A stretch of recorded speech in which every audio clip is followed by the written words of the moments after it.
लेकिन क्या सच में कोई इंसान नेगेटिव माइंडसेट से ग्रोथ माइंडसेट की तरफ शिफ्ट हो सकता है?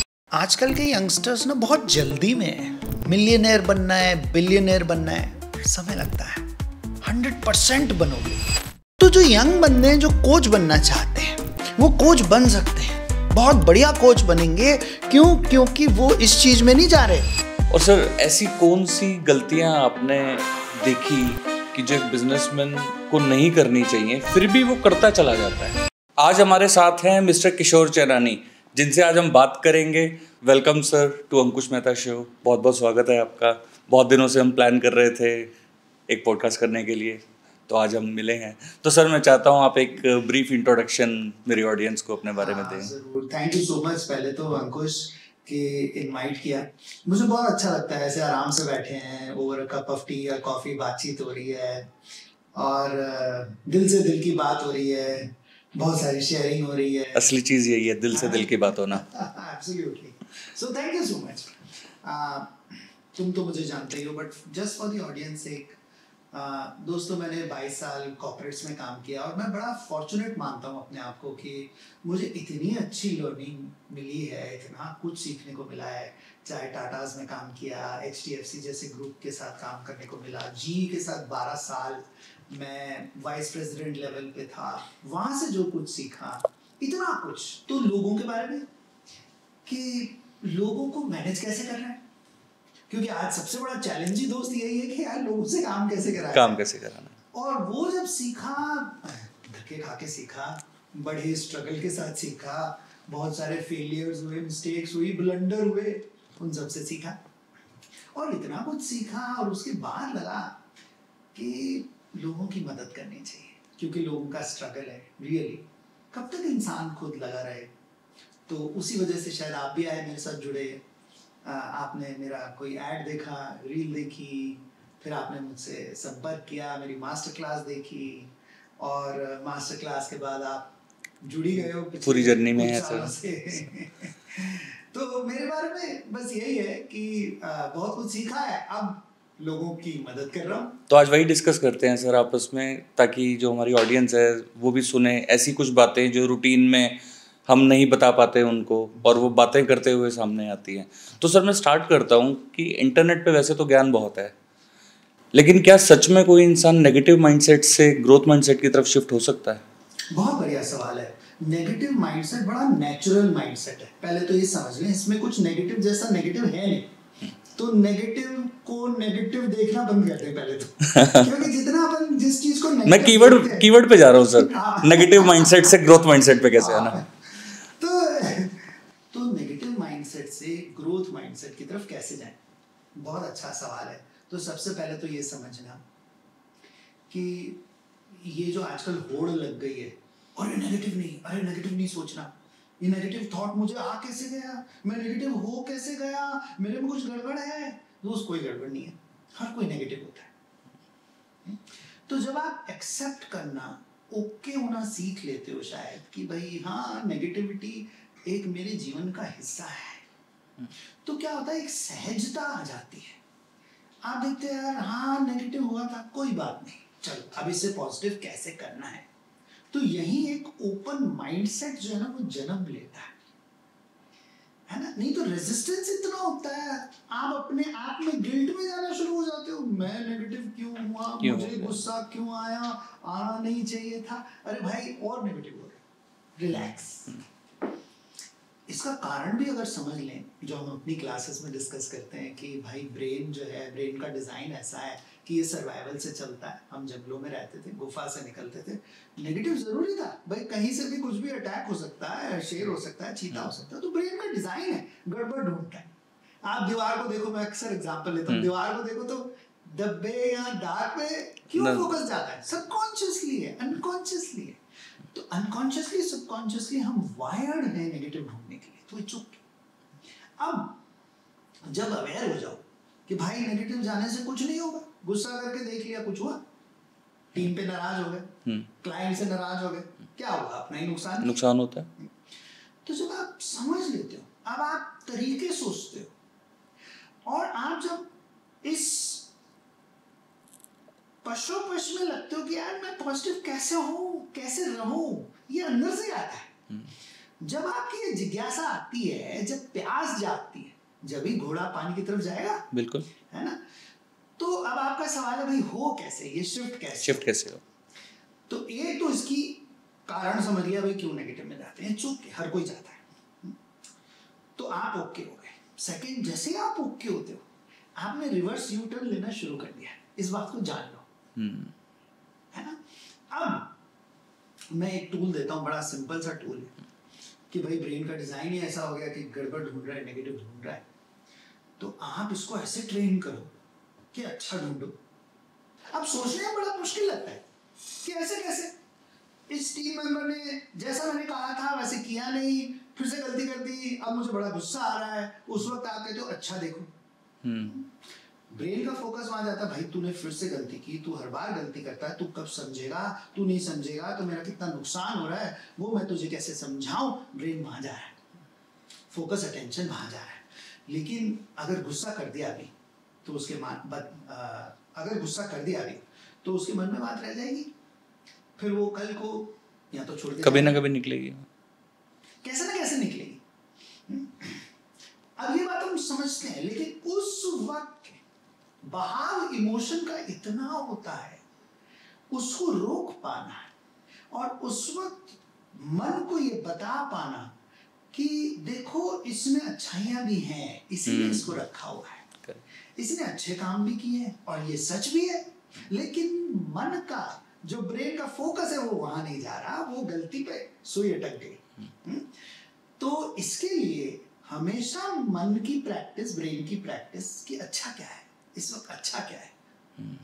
तो मैं हमेशा ये कहता हूँ और खुद भी प्रैक्टिस करता हूँ कि बढ़िया देखो, अच्छा देखो, अच्छा देखो, बढ़िया देखो, तो अच्छा फील करते रहोगे। हाँ, गलतियां तो मिलेंगी, ढूंढना बड़ा आसान है, किसी में भी गलती ढूंढ लो, इसमें कौन सी बड़ी बात है, ज्यादा जल्दी मिल जाती है, वो तो बहुत इजी है।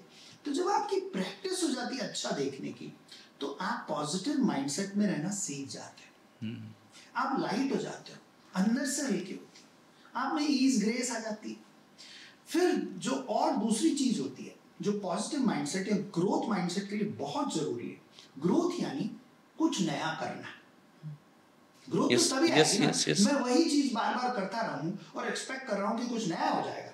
तो आइंस्टाइन ने स्टूपिडिटी को डिफाइन किया था कि भाई वही चीज करे जा रहे हो और कुछ नया एक्सपेक्ट कर रहे हो, बिल्कुल, सो नथिंग विल हैपन। तो नया कुछ सोचना पड़ेगा, जब भी कुछ नया करोगे, जब भी ग्रोथ माइंडसेट है। बिल्कुल। तो नया सोचोगे कैसे, तो नई जो सोच है वो यहाँ माथे के पीछे एक पतली सी फिल्म है जिसे हम कहते हैं conscious mind, creative mind, technical terms में प्रीफ्रंटल कॉर्टेक्स, जो क्रिएटिविटी की जननी है, जो नए विचार देती है। तो नया विचार तब आता है जब इंसान रिलैक्स होता है, नेगेटिव नहीं होता, पॉजिटिव होता है। तो सबसे पहले आपने पॉजिटिव होने की प्रैक्टिस कर ली, उसके बाद आपका कॉन्शियस माइंड नेचुरल रूप से ऑन है। अब कॉन्शियस माइंड ऑन है तो कुछ ना कुछ नया विचार देगा, चल ये करके देखते हैं, अरे ऐसे भी तो कर सकते हैं, अरे यूं भी तो हो सकता है, ग्रोथ आइडियाज आएंगे फिर तो। अब आपको ग्रोथ आइडिया आ रहे हैं जिसे हमने ग्रोथ माइंडसेट कहा। आप कितना आप रिलैक्स रह सकते हो, अपने आप को रख सकते हो, इसलिए बहुत जरूरी हो गया कि आप पॉजिटिव देखते रहो और एकदम ईज ग्रेस के साथ रहो, तो आप ग्रोथ माइंडसेट में हो। तो पॉजिटिव देखते रहने में कुछ और भी एक्टिविटीज आप बता पाओगे जो इन जनरल कोई कर सके? जैसे नॉर्मली कोई पॉजिटिव माइंडसेट में क्यों नहीं रह पाता, इसके दो कारण हैं। एक तो हमारे साथ जिंदगी में बहुत कुछ कटु अनुभव हुए हैं, अनप्लेजेंट एपिसोड्स में, उनका इमोशनल ट्रॉमा जो है ना हम लिए चल रहे हैं, बिल्कुल, और हमें पता नहीं है, हम उसको दबा लेते हैं। और लोग 50 साल की उम्र में अपने बचपन का ट्रॉमा क्लीन करा रहे होते हैं, कराते हैं। एक्चुअली आजकल यही हो रहा है, यही हो रहा है, क्योंकि लोग समझ रहे हैं, बहुत अच्छी बात है कि ये समझ रहे हैं कि बचपन में मुझे किसी ने कहा था तू गधा है 1 नंबर, और आज तक मैं ये मानता हूँ, कहीं गहरा बैठ गया था मेरे सबकॉन्शियस माइंड में, और उसका जो इमोशनल ट्रॉमा है वो भी कहीं मेरे दिल में, कहीं शरीर में, क्योंकि इमोशन जो है वो शरीर में जाकर के घर कर लेता है, और वही अक्सर पेन आता है, या बाद में चल के अब साइंटिफिकली प्रूवन है कि इलनेस भी उसी वजह से आती है। यस, है ना, because there is unwanted energy trapped. तो अब आप उसको कहते हो इमोशनल ट्रॉमा, और उसकी वजह से आती है हीलिंग, कि आप उसको हील कैसे करो। तो टू योर क्वेश्चन, अगर आप कुछ सिंपल सी प्रैक्टिसेस डेली जीवन में उतार लो तो आपकी हीलिंग होती रहेगी। तो ये समझना कि emotion is energy in motion. अब ट्रॉमा यानी अनवांटेड एनर्जी इन मोशन। अब जिसको बहुत गुस्सा आ रहा है, इरिटेट हो रहे हो, बार बार इरिटेट हो रहे हो, तो कंसिडर कि आपके साथ कुछ ऐसा हुआ है और जो आप लिए चल रहे हो और उसको एग्जिट नहीं मिला अपने शरीर से, तो आप नंगे पांव मिट्टी में चलो, अर्थिंग करो। तो ई एनर्जी इन मोशन को अर्थिंग चाहिए, वो अर्थिंग होती रहेगी। डेली 5 मिनट 10 मिनट चल लो, मिट्टी से हमारा टच चला गया ना। बिल्कुल सही बात है। हमारे फोर फादर्स को इतना स्ट्रेस टेंशन कभी नहीं होता था जितना आज है। इतनी नेगेटिव थिंकिंग, और अभी तो सारे काम इतने इजी हो गए हैं। कंफर्ट देखो, आप एसी में बैठे हो, बिल्कुल एसी गाड़ी है। मैंने जो गाड़ी खरीदी थी मारुति 800, उसमें तो एसी भी नहीं था। हम घर में भी रहते थे, फिर भी कुछ रहते थे। बिल्कुल ठीक बात है। तो क्यों रहते थे? कि मिट्टी से खेलते थे, बच्चे मिट्टी से ही खेलते थे। अब कोई बच्चा मिट्टी से खेलता है तो माँ उसको डांट लगाती, तू क्या कर रहा है, तू ये ले आईपैड ले, घर में बिठा दिया। तो क्या सर मिट्टी हमारी नेगेटिव एनर्जीज को सोखती है? 100%। आप किसान को देखो, कितना स्ट्रेस झेलता है आज। हम सबके लिए खाना बना रहा है, उगा रहा है, कितनी मेहनत करता है, कड़कती धूप में। उसे ऐसी क्या पता, पानी नहीं है, एक्सट्रीम कंडीशंस, पैसे नहीं है, लेकिन फिर भी मिट्टी से जुड़ा हुआ है ना। जो नींद उसको आती है, ठीक बात है ना? तो वो सब निकल जाता है उसका। वो तो दोपहर को भी पेड़ के नीचे अपना बढ़िया से सोता है, कुछ चिंता ही नहीं है। चिंता हो तो मैं और आप लेके बैठे हुए हैं।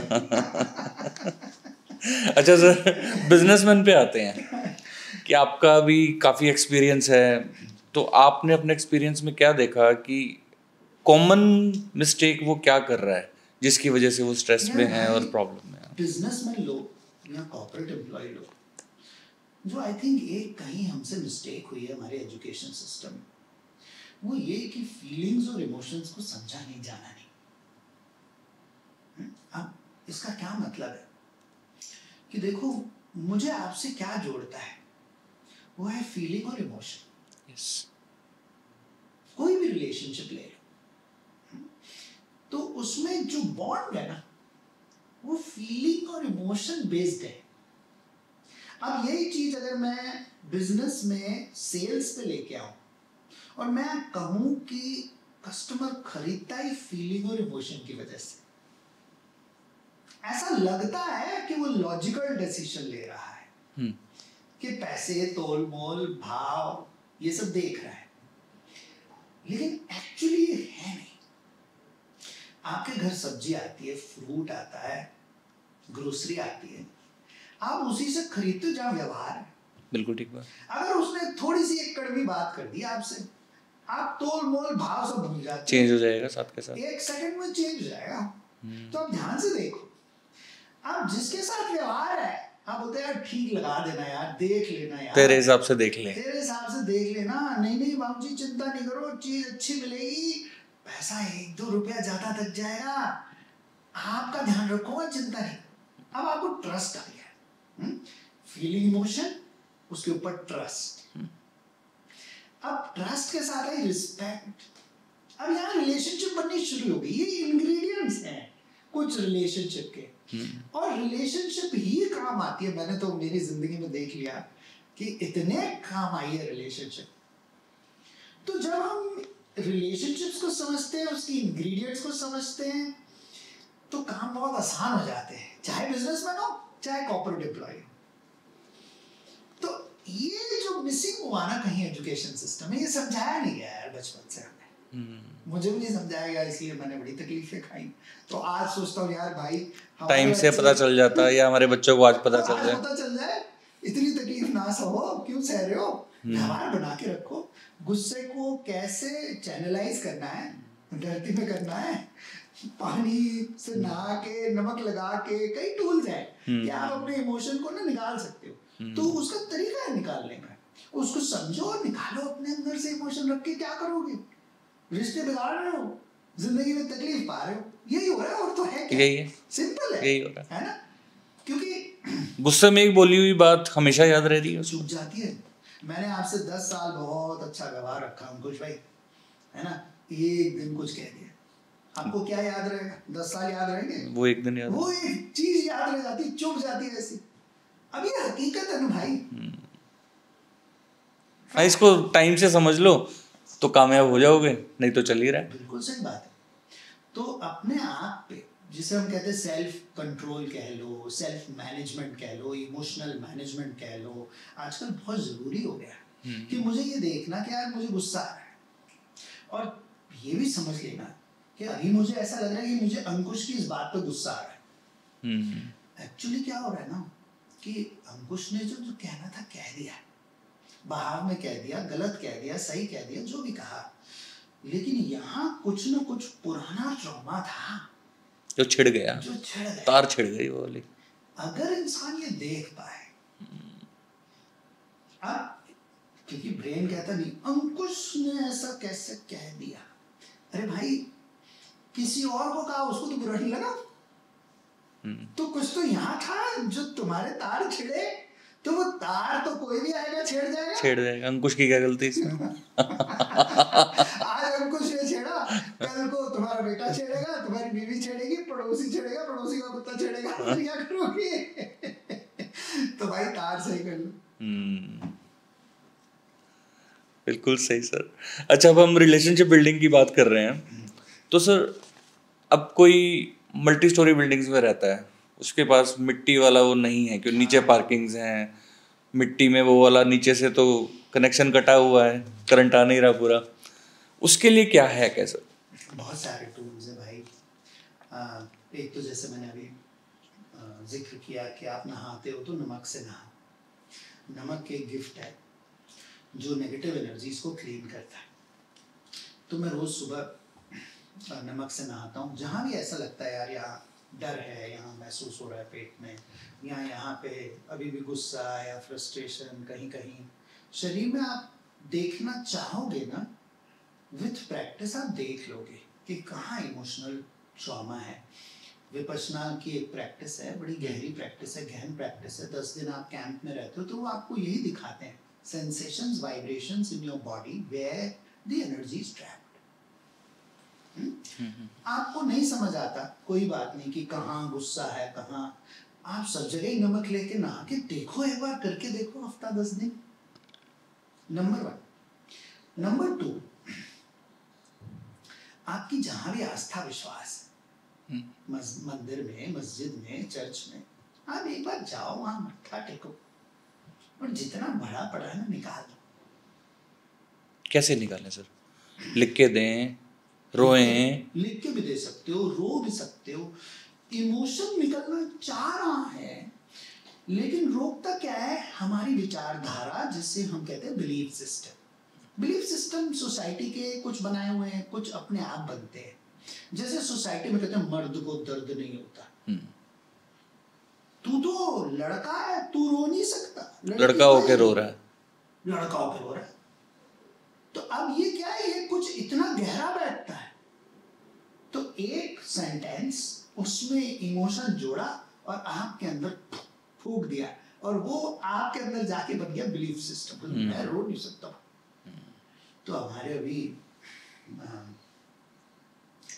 एक पार्टिसिपेंट एक प्रोग्राम के, उनका बहुत बड़ा होटल, छोटी सी जगह, और 45 रूम्स की प्रॉपर्टी, 4 स्टार 5 स्टार प्रॉपर्टी, और लॉसेस पे लॉसेस। 4-5 साल हो गए तो हमारे पास आए, सर लॉसेस हो गए, क्या करें? तो हम बैठे, बात की, मैंने कहा और क्या प्रॉपर्टी है वहाँ पे, छोटी जगह है? तो सर मेन तो देखो कॉर्पोरेट्स के क्लाइंट्स आते हैं, 2 ही और प्रॉपर्टी है, 15-15 रूम्स के हैं। मैंने कहा उनकी टैरिफ क्या है पर रूम? 6,500। तुम्हारी टैरिफ क्या है? 3,500। मैंने कहा उनके होटल फुल रहते हैं, पर हमेशा फुल रहते हैं, उनके पास जो गेस्ट आते हैं ना, वो बल्कि हमारे यहाँ भेज देते हैं, और वो 6,500 चार्ज करते हैं उससे। मैं तो 3.5 ही लेता हूँ। मैंने क्यों ये 3.5 क्यों लेते हो? नहीं सर, वो खुद ही बेचारे बोलते हैं नहीं अफोर्ड नहीं कर सकते। उनको 6.5 दे आते हैं, उनको 6.5 दे आते हैं। आप ध्यान से देखोगे, जब मैं उनके साथ बैठा, पास्ट में गया, तो निकल के ये आया कि उनके फादर ट्रैवल करते थे, उनको अच्छे होटल नहीं मिलते थे, घर से दूर रहते थे, 10-15 दिन बाद बात होती थी, जब घर आते थे तो बताते थे मैं रात को उस होटल में गया, खाने को नहीं मिला, सस्ता सा होटल था, गर्मी में सोया, पंखा भी नहीं था, लाइट भी नहीं थी। तो वो जो इमोशन है ना, वो हमारे इन पार्टिसिपेंट के दिल में घर कर गया। तो हर किसी को सस्ती एकोमोडेशन देने के चक्कर में अब वो हर एक कस्टमर में ना अपना फादर देखते हैं, यार इससे पैसे कैसे ले, ये इसका भी हर महीने लॉस। अब ये पता नहीं है, ये अनकॉन्शियस है, डीप है, सबकॉन्शियस है, इमोशनल ट्रॉमा चला आ रहा है। जो बेस्ट बात, जिस बात से अपन इस बात पे आए, बड़ी इंटरेस्टिंग बात, कि वो रोए नहीं जब फादर की डेथ हुई। वो ट्रॉमा अंदर था, रो नहीं पाए। क्यों नहीं रो पाए? क्योंकि सोसाइटल जो सिस्टम है वो ये कहता है तू बड़ा, अब तू ही परिवार का करता धरता, तू रो कैसे सकता? तू रोएगा तो परिवार को कौन देखेगा? परिवार को कौन देखेगा? अब वो रोया भी नहीं। अब जब मैंने उससे कहा देख भाई, मुझे ऐसा दिख रहा है कि बहुत सारा इमोशनल ट्रॉमा, और तुम चार्ज नहीं कर पाओगे बिजनेस में जब तक ये इमोशन नहीं निकलेगा। तो जाओ, कहाँ आस्था है, कहाँ विश्वास है? बोले गुरुद्वारे। जाओ, अच्छे से रो। इधर नहीं सर, ऐसे कैसे रो, जो आपने अभी कहा ऐसे कैसे? मैंने कहा कोशिश तो करो, मत्था तो टेको। वहां गए, वहां मत्था टेका, फूट फूट के निकला रोना, जो निकला सब साफ हो गया। अब बड़ी अजीब सी बात लगती है कि बिजनेस का प्रॉफिट का रोने से क्या मतलब है?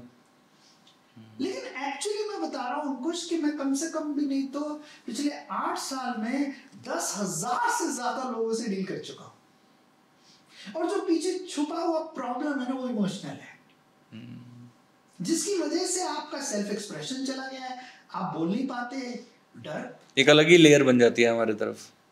भाई आपने अंदर कुछ अगर दबा के रखा हुआ है, अब उसको होल्ड करने के लिए ना बाहर से एक फसाड जरूरी हो जाता है, एक स्ट्रॉन्ग आप लेयर ले आते, फेक लेयर, किसी को दिख नहीं जाए मैं कितना कमजोर हूं अंदर से। अब आपकी कितनी एनर्जी जाती है उसमें कि आप उसको संभाले रखो, उसको संभालने के चक्कर में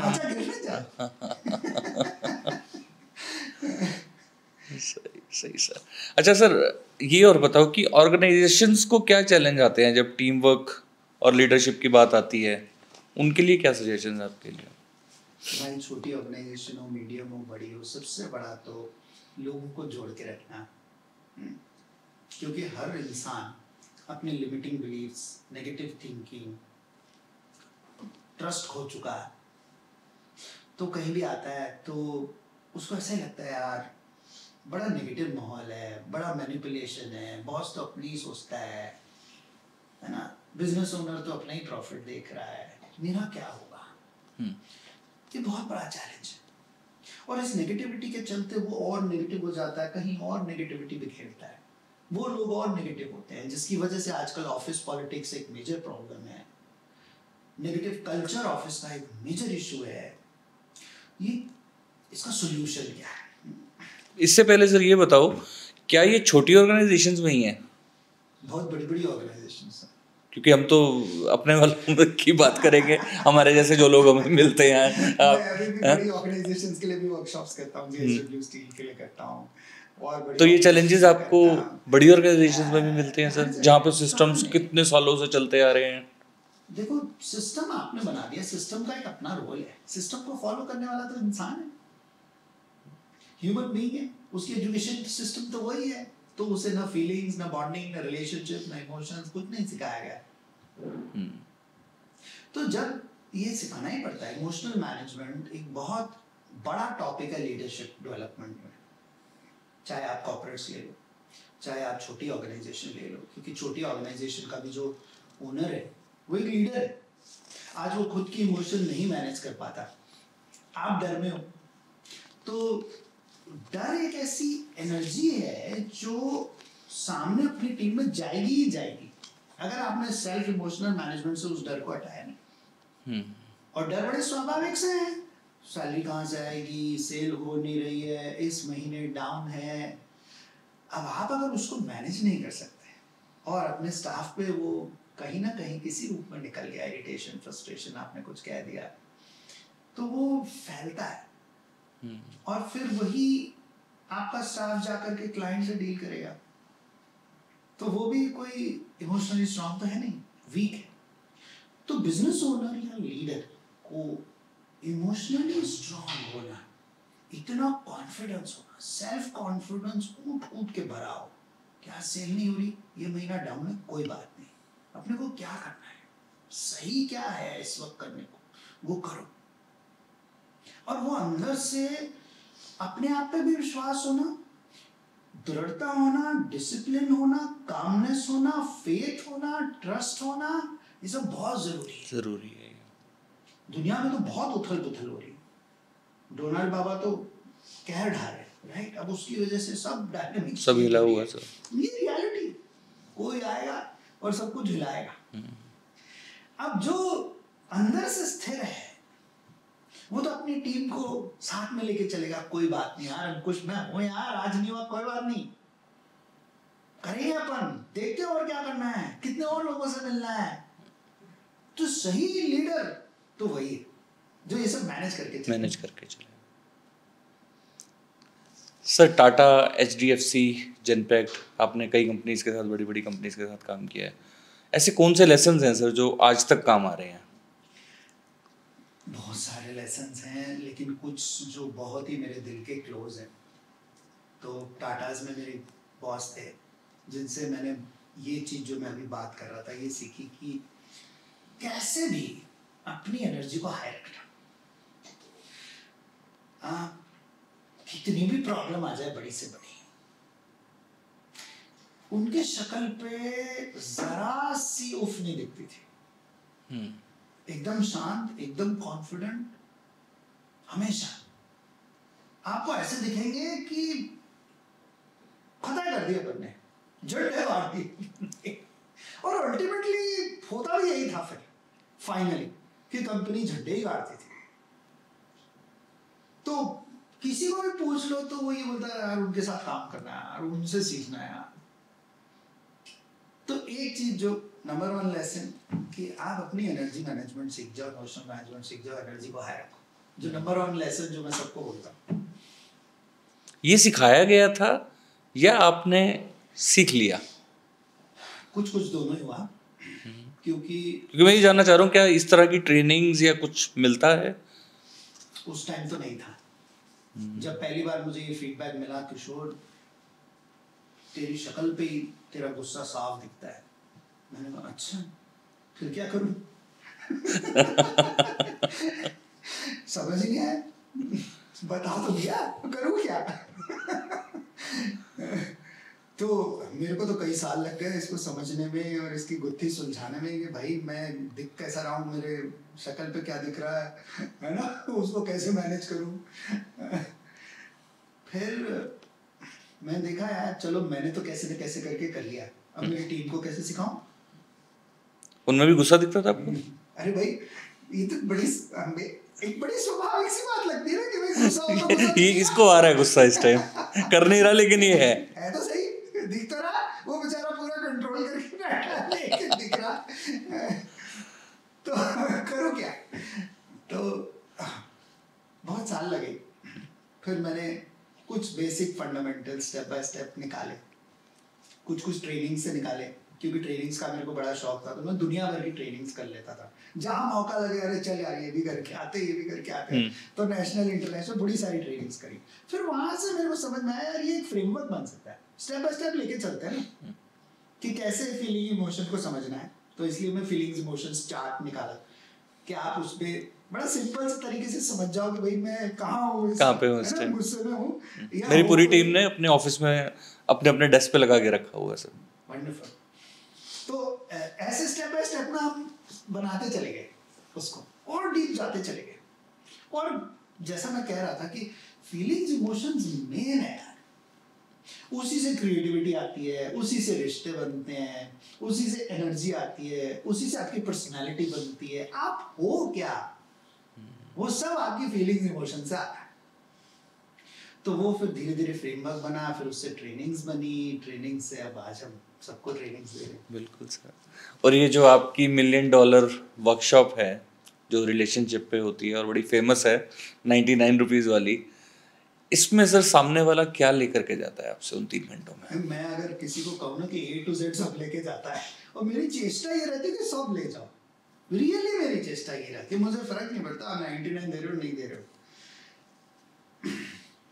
99 तो शायद इसलिए रखा हुआ है कि वो सीरियसनेस हो उसमें आने के लिए, एक छोटा एक टोकन कमिटमेंट होता है, कमिटमेंट हो किसी भी जाता चीज़ का। भाई आपकी स्किन इन द गेम होती है ना, तो आप उसको थोड़ा सीरियसली लेते। Yes yes yes. तो बता तो मैं उसमें सब देता हूँ, क्या क्या लेके जाता है उसमें। फीलिंग्स इमोशंस का रोल समझ के जाता है, फीलिंग्स इमोशंस मैनेज कैसे करने हैं वो समझ के जाता है, रिलेशनशिप से सेल कैसे आती है, सिर्फ रिलेशनशिप से सेल कैसे आ जाएगी, और कैसे कस्टमर आपकी तरफ खिंचा चला आएगा ये भी बताता हूँ, आपकी यूएसपी कैसे बनेगी वो भी बताता हूँ, यूएसपी इंपॉर्टेंट क्यों है वो भी बताता हूँ, एडवांस कैसे लिया जाए कस्टमर से वो भी बताता हूँ, कभी आपका पैसा नहीं फंसेगा ये भी बताता हूँ। तो बताने को उसमें बहुत कुछ है ना, तो बता तो सब देता हूँ। अब बात आती है कि सर मुझे इसमें इम्प्लीमेंट करना है, एक्चुअली इम्प्लीमेंट करना है, तो उसके लिए भी रोड मैप दे दिया। कभी चलो स्टेप बाय स्टेप चलो, जो आप भी चले हो, आज तक चल रहे हो मेरे साथ, बिल्कुल है ना, और फायदा भी देखा ही है बहुत। तो it is there, everything is there, it is available now. और मैं तो कहता हूँ भाई बहुत अच्छी बात है कि अवेलेबल है यार, हमारे जमाने में तो हमने तो ठोकरे खा। बिल्कुल ठीक बात है। कितनी कॉस्ट पे, पहले महापुरुष सब दुनिया घूमते थे ये बात बताने के लिए, और आज इंटरनेट की पावर है हमारे पास कि हम एक बंद कमरे में बात कर रहे हैं और इसको हम ब्रॉडकास्ट कर सकते हैं। कितना बड़ा ब्लेसिंग है सर। ब्लेसिंग है।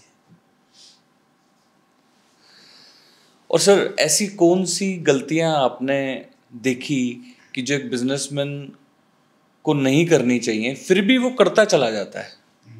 कोई एक ऐसी चीज? आई थिंक एक चीज तो शायद मैं उसको गलती नहीं कहूँगा, क्योंकि सब बिजनेसमैन ना हार्ड वर्किंग हो जाते हैं, कठोर हो जाते हैं।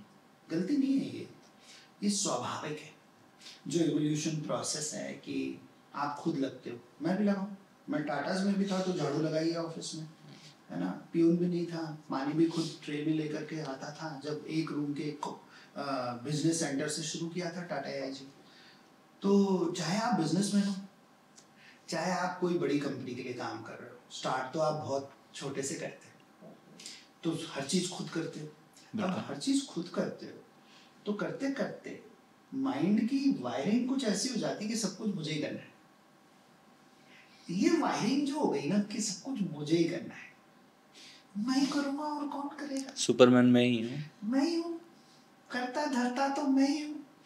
अब क्या होता है कि जब नेक्स्ट स्टेज ऑफ ग्रोथ आती है ना, तो यहाँ से यहाँ तक आपको हार्ड वर्क ले आया, लेकिन यहाँ से यहाँ तक हार्ड वर्क नहीं लेके जाएगा। अब आपको चाहिए कि दूसरों को हार्ड वर्कर कैसे बनाना है। यहाँ आके ना हर बिजनेस में अटक जाता है। ये एक अलग कला है। अब यहाँ आपको इंसान को समझना पड़ेगा, क्योंकि जो इन्फॉर्मेशन आज तक आई नहीं उसको हम इम्प्लीमेंट कैसे करें? इन्फॉर्मेशन चाहिए नहीं। तो पहले तो ये जो प्रोग्रामिंग हो गई इसको छोड़ना कि सब कुछ मुझे ही करना है, क्योंकि इसको पकड़े रहोगे तो कहते हैं ना बरगद के पेड़ के नीचे कोई और पेड़ पनप नहीं सकता। तो आप वो बरगद बने हुए हो तो नीचे कोई कैसे खड़ा हो। शेर बनना चाहते हो लेकिन चूहों का लालच आप छोड़ नहीं पा रहे। बहुत अच्छा। तो छोड़े कैसे, एक ये समस्या आ जाती है। दूसरा, इसके लिए एक अलग स्किल चाहिए जो दूसरे इंसान को समझना। भाई आज अंकुश को क्या चाहिए, मैं उससे सुन रहा हूँ, लेकिन मेरा दिमाग मुझे वो सुना रहा है कि तुझे क्या चाहिए, तुझे तो ये चाहिए, तुझे तो यार सैलरी अभी देनी है, तुझे ये भी करना है, वो सेल कैसे आएगी। तो आप यहाँ उलझे रहते हो। आप इस उलझन से बाहर निकलो, सामने वाले को समझो, तो सामने वाला आपकी उलझन ले लेगा। ये लोगों को समझना कि इफ आई अंडरस्टैंड अंकुश's प्रॉब्लम, और अंकुश को लग रहा है सर समझ गया यार, तो मैं और अंकुश एक हो गए। आपकी समस्या समझी, आपका दर्द समझा, चैलेंज जाना, फियर समझे, प्लस आपका जो आप चाह रहे हो, फ्यूचर क्या चाह रहे हो वो भी समझा।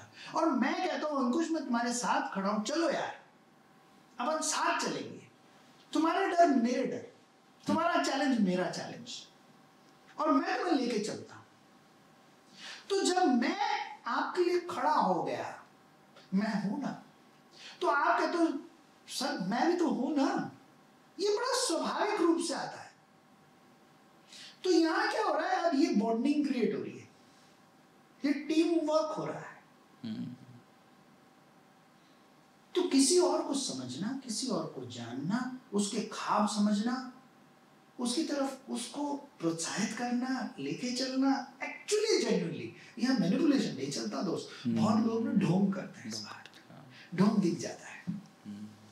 तो अपने डरों को छोड़ पाना, अपना जो ये मन का जंजाल है इसको छोड़ के रियली दूसरे के साथ लगना। और दूसरा लगता है, डर आएगा मन में आपके कि नहीं लगा तो, हाँ कई लोग नहीं लगेंगे आपके साथ, आपकी उसकी फ्रीक्वेंसी वाइब्रेशन मैच नहीं हुई, नहीं होगा साथ, कोई बात नहीं, कोई और आ जाएगा।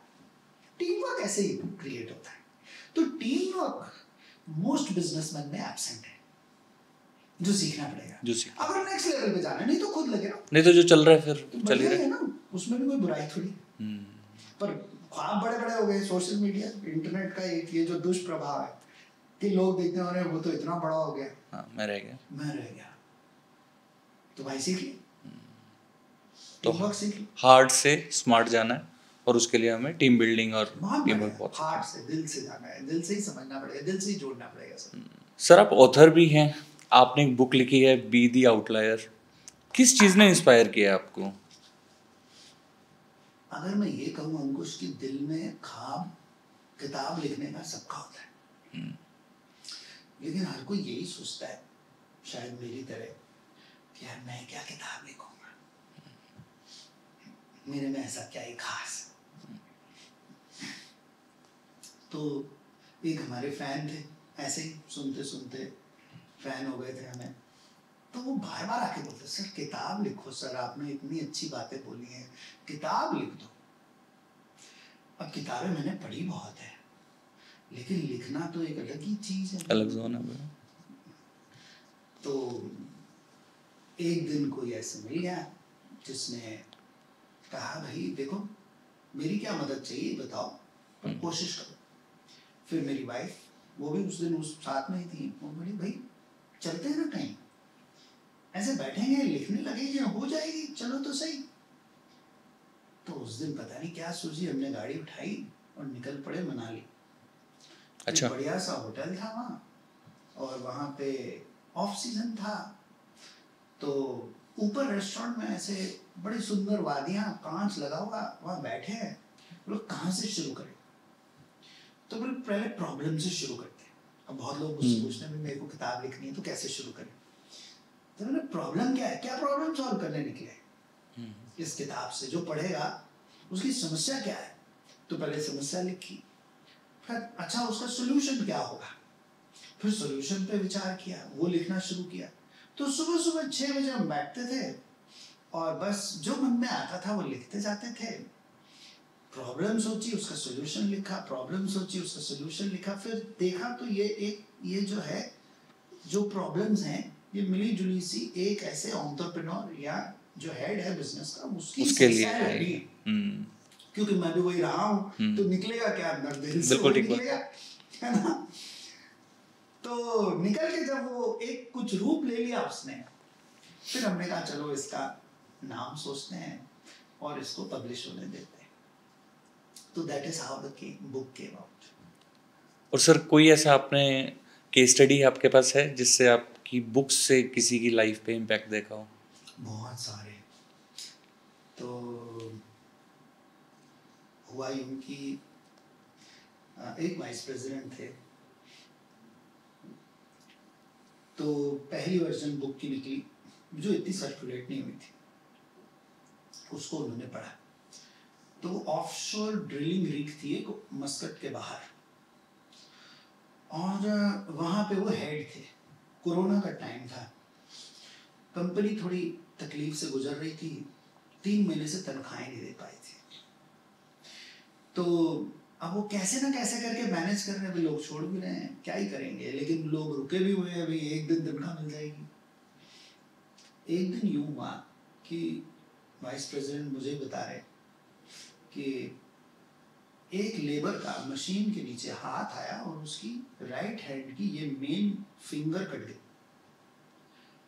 अब वो दौड़ा दौड़ा बाकी स्टाफ आया, बोले ऐसा ऐसा ट्रेजेडी हो गया है, हादसा हो गया है।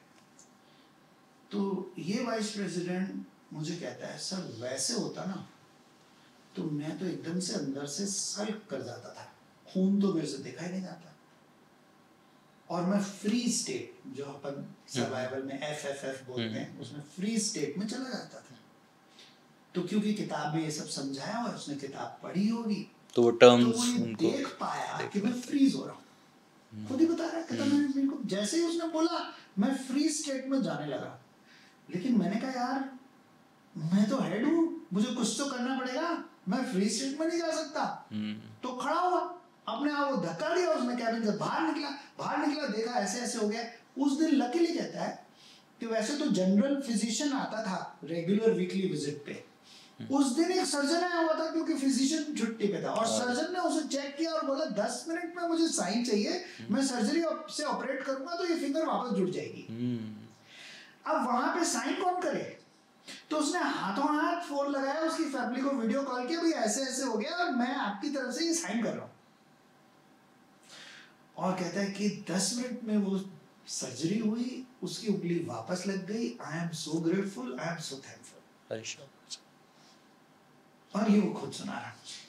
ऐसे बहुत सारे किस्से, मतलब वो हमारे किसी कोर्स में नहीं था, कहीं नहीं था, कुछ नहीं था, उसने बुक से पढ़ के वो सब इंफॉर्मेशन ली और उस स्टेट का देखा कि मैं इस स्टेट में पहुंच गया हूँ, और फिर वहां से वापस आए। हम अवेयरनेस की बात करते हैं, आपको तो पता ही है, प्रोग्राम्स में भी कॉन्शियस अवेयरनेस, बुक में भी मैंने कहीं ना कहीं ब्लिस स्टेट एक्सरसाइज, कुछ टूल्स हैं, फ्रेमवर्क्स हैं, जिसकी वजह से अवेयरनेस बढ़ती है, जिसकी वजह से आप देख पाते हो कि मैं यहाँ पे फ्रीज अवस्था में जा रहा हूँ और मुझे नहीं जाना है, मैं क्यों जाऊँगा? तो अवेयरनेस बड़ी हेल्प करती है। सर एक बहुत ही ट्रेंडिंग वर्ड है आजकल, डेलीगेशन, कि अपना काम किसी को दो और फ्री हो जाओ। लेकिन सर रिजल्ट आते आते फेल हो जाते हैं। तो डेलीगेशन में किन चीज़ों का हमें ध्यान रखना है, और क्या ऐसी गलतियां लीडर्स करते हैं जिससे रिजल्ट्स इफेक्ट हो रहे हैं? बहुत अच्छा क्वेश्चन है। अगर आप डेलीगेशन वर्ड को समझो ना, तो ऐसा लगता है मैंने मेरा काम अंकुश को पकड़ा दिया, अंकुश ने ले लिया, अंकुश कर देगा, ये डेलीगेशन है। लेकिन एक्चुअली देखा जाए ना तो एक होता है काम का डेलीगेशन, एक होता है रिस्पॉन्सिबिलिटी का डेलीगेशन, और एक उससे भी ऊपर है ओनरशिप का डेलीगेशन। अब तीनों बहुत फर्क है। मैंने ये कांच का ग्लास उठाना था, मैंने कहा भाई अंकुश पकड़ा दो, ये तो वर्क का डेलीगेशन हो गया, ये बड़ा इजीएस्ट है, लोग अक्सर ये करते हैं, इसमें सक्सेसफुल भी हो जाते हैं to some extent, great extent. अब इसमें क्या है, ट्रैकर्स बन जाते हैं, टूल्स बन जाते हैं। आप कहते हो भाई ये इतनी बार तो ग्लास उठ गया, इतनी बार नहीं उठा, आपने उसको ट्रैक कर लिया, रिपोर्ट बना दिया, डैशबोर्ड बना दिया। करेक्ट, ये हो गया वर्क का डेलीगेशन। करेक्ट। अब आते हैं रिस्पॉन्सिबिलिटी पे। अब मैं गया छुट्टी पे और मैं अंकुश को संभला गया, ब्रांच का काम, ब्रांच में सेल्स भी हो रही है, कैश कलेक्शन भी हो रहा है, कस्टमर हैंडलिंग भी हो रहा है, सब कुछ हो रहा है। अब इस ब्रांच की रिस्पॉन्सिबिलिटी मैंने अंकुश को दी या अंकुश ने ली, ये बहुत इंपॉर्टेंट है। मैंने तो दे दी, अंकुश ने ली नहीं। मैंने बॉल फेंकी, तुमने ली नहीं। तो अब यार बिजनेसमैन क्या कहता है, मैंने दी लेकिन सामने वाला लेता नहीं है सर। अरे भाई सामने वाला रेडी नहीं है अभी, रेडीनेस उसकी to take responsibility, because responsibility is never given, it is taken. तो first I have to get Ankush ready to take responsibility. तो उसके लिए अंकुश को सेल्फ कॉन्फिडेंस होना कि हाँ मैं ये भी देख लूंगा, मैं ये भी देख लूंगा, हाँ हाँ आप चिंता नहीं करो। तो आपको अगर सब कुछ क्लियर है, एक्टिविटी लेवल पे, वर्क लेवल पे, प्लस सेल्फ कॉन्फिडेंस है कि हाँ मैं कर लूंगा। थोड़ा डर है, कभी किया नहीं शायद, लेकिन कर लूंगा। अगर मुझे ये दिख रहा है कि आपको डर है, तो भी मैं आपकी पीठ पे थपथपाता हूं, यार दोस्त क्या गलती होगी, होने दे, देख लेंगे, चिंता मत कर, देख लेंगे। अब ये हुई डेलीगेशन ऑफ रिस्पॉन्सिबिलिटी। ओनरशिप इससे भी एक लेवल ऊपर जाती है। जो टाटास करते हैं या बिरलास करते हैं या जो महिंद्रास करते हैं कि पूरी की पूरी ओनरशिप। अब ownership is about a total business unit, जिसमें सामने वाले को ये भी क्लियर है, लेने वाले को, जो ओनरशिप ले रहा है उसको ये भी क्लियर है कि मैं क्या बड़ा प्रॉब्लम सॉल्व करने निकला हूं, मेरा विजन क्या है, मुझे कैसी टीम जोड़नी, क्या मेरा रनवे है in terms of revenue, profitability, क्या क्या मुझे ट्रैक करना है। तो उसकी कैपेबिलिटी एक अलग लेवल पे है, जहां वो टोटल एक ओनरशिप ले लेता है उस पर्टिकुलर बिजनेस की। That is delegation of ownership. Amazing sir, बहुत अच्छे से समझाया आपने सर। अच्छा सर, मेरा नेक्स्ट क्वेश्चन है कि मैं एक बिजनेसमैन हूँ और मैं अब ग्रो करना चाहता हूँ, एक लेवल तक पहुंच गया, मैंने इधर उधर देखा, अपने कजिन्स को देखा, अपने बड़ों को देखा काम करते हुए, मैंने उसमें कमियां देखी, मैंने उसमें अच्छाइयां देखी, तो जो जो चीजें मुझे लगी मैंने अब अपने नए बिजनेस के अंदर सब कुछ इम्प्लीमेंट कर दिया। अब मुझे 2-4 साल हो गए, अब मैं एक लेवल पे आकर के खड़ा हो गया और मैं आगे नहीं जा पा रहा। अब मैंने यूट्यूब खोला, यूट्यूब पे मैंने कुछ वीडियोस देखी डेलीगेशन की, लीडरशिप की।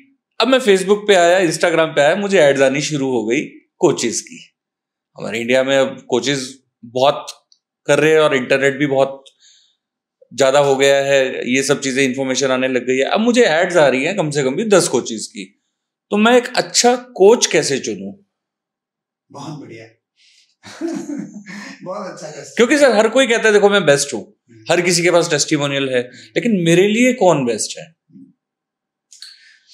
देखो, एक तो ये देखो कि मेरी प्रॉब्लम क्या है जेन्युइनली, और सामने वाले से आप कनेक्ट कर पा रहे हो, आपकी वाइब्रेशन एनर्जी मैच हो रही है, आपको लग रहा है कि सामने वाला एग्जैक्टली मेरी प्रॉब्लम की रियली बात कर रहा है, नंबर 1।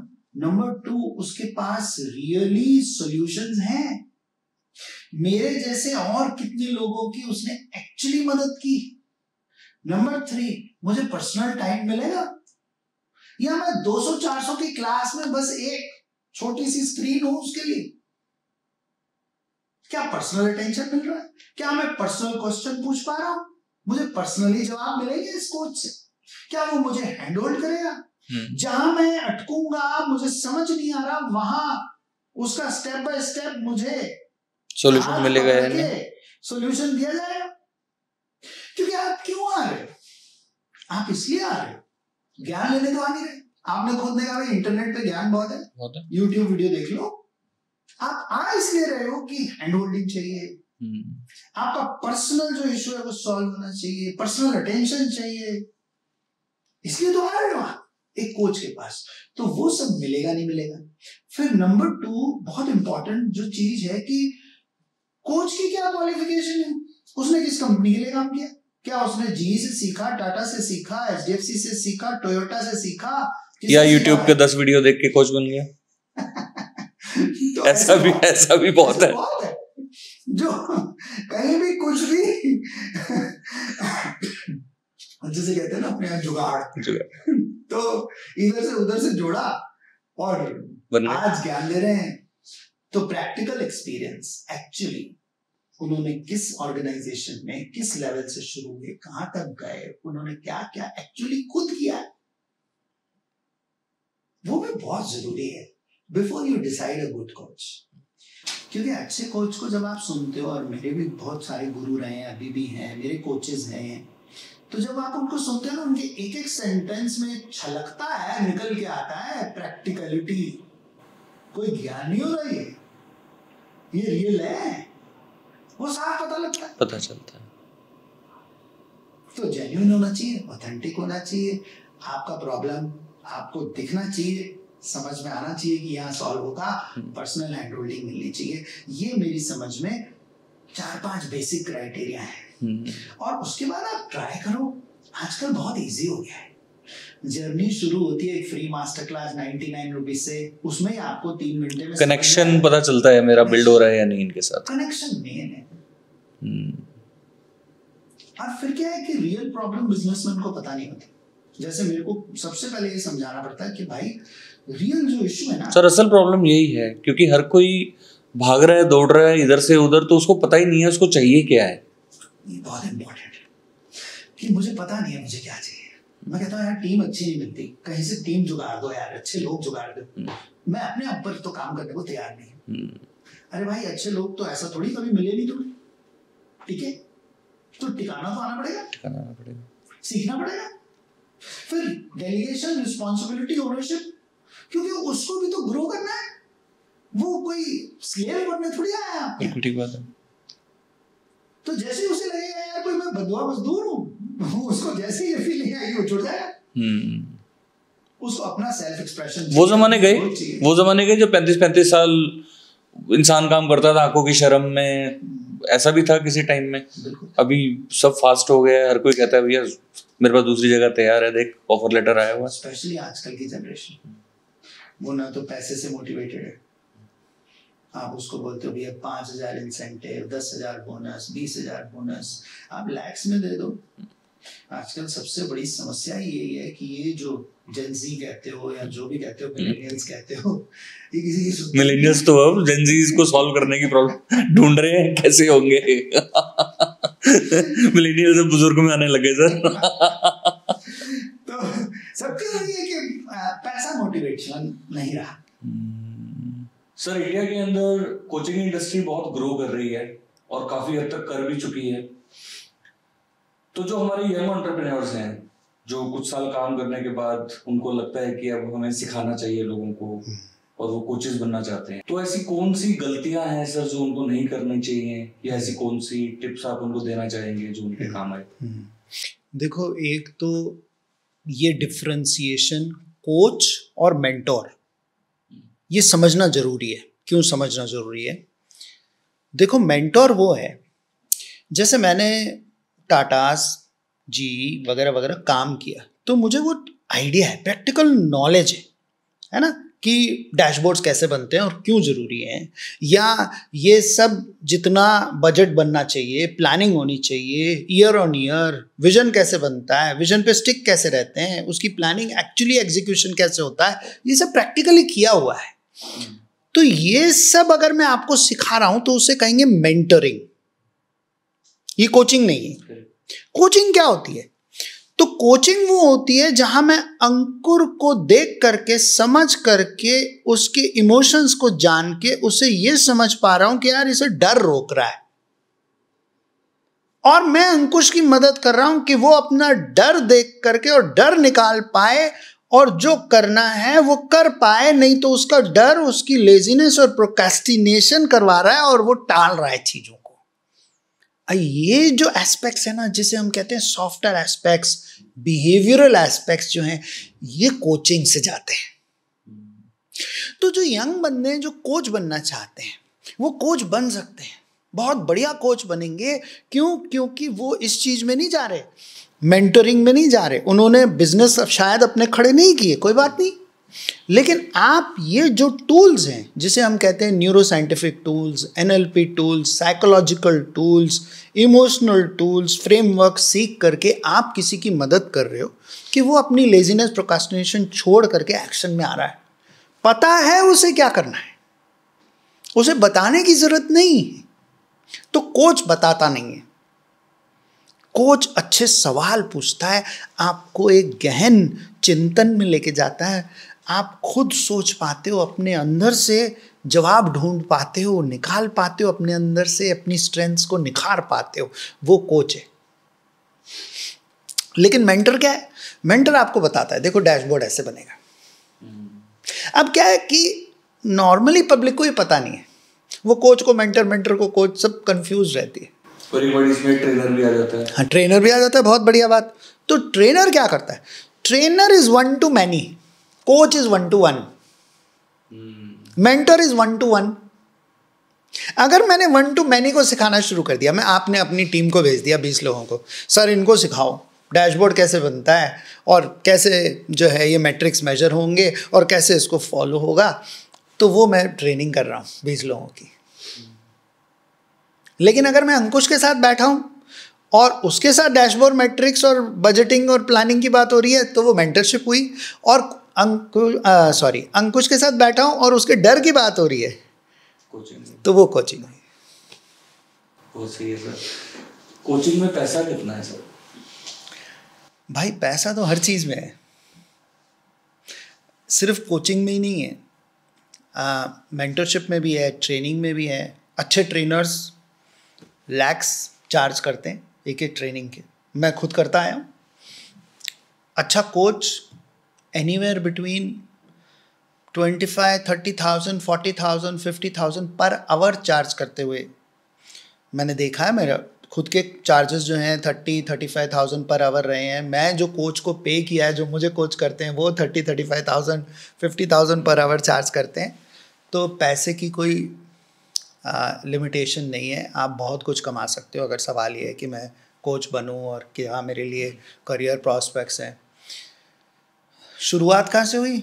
फ्री से हुई, 500 रुपये प्रति घंटे से भी हुई, किसी ने दे दिए तो थैंक यू वेरी मच, वहाँ से शुरुआत हुई। क्यों? क्योंकि आता नहीं था, चलो प्रैक्टिस हो जाएगी, चलो प्रैक्टिस हुई, चलो भाई समझ में आया, अच्छा ऐसे कहने से ऐसे इसने ये सॉल्यूशन निकाला और ऐसे कहने से नहीं निकाला, तो ये सब प्रैक्टिस का खेल है। प्लस ऑफ कोर्स ट्रेनिंग चाहिए आपको। अब जैसे हमारी तो मेरे समझ में 2008 से जर्नी शुरू हुई थी कोच ट्रेनिंग की, आज तक चली रही है, ख़त्म नहीं हुई। सर ये मज़ा आता है किसी भी ऐसे इंसान से मिलो ना जो सक्सेस की तरफ है और सक्सेसफुल हो चुका है और जिसका माइंडसेट ग्रोथ की तरफ है, वो ये बात जरूर बोलता है कि आज तक लर्निंग चालू है।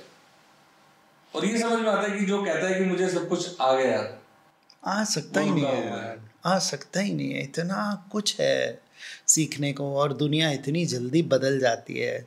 कोई एक फार्मूला है ही नहीं जो आप लगा लो और सक्सेसफुल हो जाओ। आपको तो ट्राई करते रहना पड़ेगा, सॉफ्टवेयर अपडेट करते रहना और हर वक्त कंटिन्यूस। अब एआई आ गया, अब कहते हैं कोच की जगह एआई ले लेगा, है ना। अब मेरे लिए मन में भी ये सवाल आता है कई बार कि यार हम सवाल पूछते हैं। अब मैंने आपसे पूछा कोई सवाल एज अ कोच कि अच्छा डर लगता है तो फिर क्या होता है, लेकिन ये सवाल तब पूछ पाता हूँ जब मैं ये देख पाता हूँ आप में कि हाँ डर है, और आप भी मेरे साथ खुल पाए।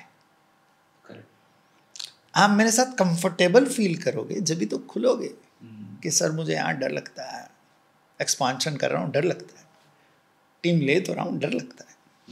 खुलते कब हो? जब कनेक्शन है, रिलेशनशिप है, जब भी तो खुलोगे। तो क्या ये एआई कर पाएगा? ये बहुत बड़ा सवाल है। यहाँ फंसेगा वो तो।